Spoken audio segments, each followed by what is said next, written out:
وظیفے کی طرف آئیں گے. آپ بہت پسند کرتے ہیں. آپ کا ایک بہت زیادہ آپ کے سوالات آ رہے تھے. میں یہ سوچے میں مجبور تھا کہ جی اس کو کس انداز میں اب آپ تک یہ پہنچایا جائے، لیکن کیونکہ آپ کے سوالات، آپ کے میسیجز ہمیں موصول ہوئے بہت زیادہ کہ دوسری شادی کے بہت زیادہ ہمیں میسیج تھے جس پہ کوئی وظیفہ دیا جائے، تو میں بارہا اس پہ کہہ دیتا ہوں جو لوگ استطاعت رکھتے ہیں، جو لوگ عدل کر سکتے ہیں، اگر وہ کرنا چاہتے ہیں تو ضرور یہ کیجئے. اور میں وظیفہ آپ کو بالکل اس پہ عنایت کرتا ہوں. اللہ کا نام ہے یا مغنی.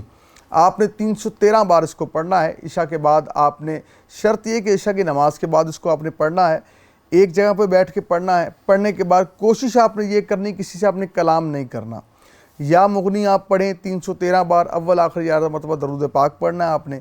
آپ پڑھنے کے بعد آپ سو جائیے. 41 یوم کا یہ وظیفہ ہے، آپ نے اس کو کرنا ہے. انشاءاللہ تعالیٰ آپ کو اچھا رشتہ عطا ہوگا دوسری شادی کے حوالے سے. میں پھر کہہ رہا ہوں اگر آپ استطاعت رکھتے ہیں اور عدل کر سکتے ہیں تو ضرور آپ کیجئے، اور آپ کو اللہ تعالیٰ برکت عطا فرمائے. آپ کے لیے آسانی والا معاملہ ہو. ہمارے ہر وظیفے کے ساتھ جو ہے نماز جو ہے وہ لازم ہوا کرتی ہے. نماز پنجگانہ ادا کیجئے، ویسے بھی رمضان ہے، اور نماز کی عادت کو مستقل کر لیجئے. انشاءاللہ مزید آپ کو اللہ تعالیٰ کامیابی عطا فرمائے.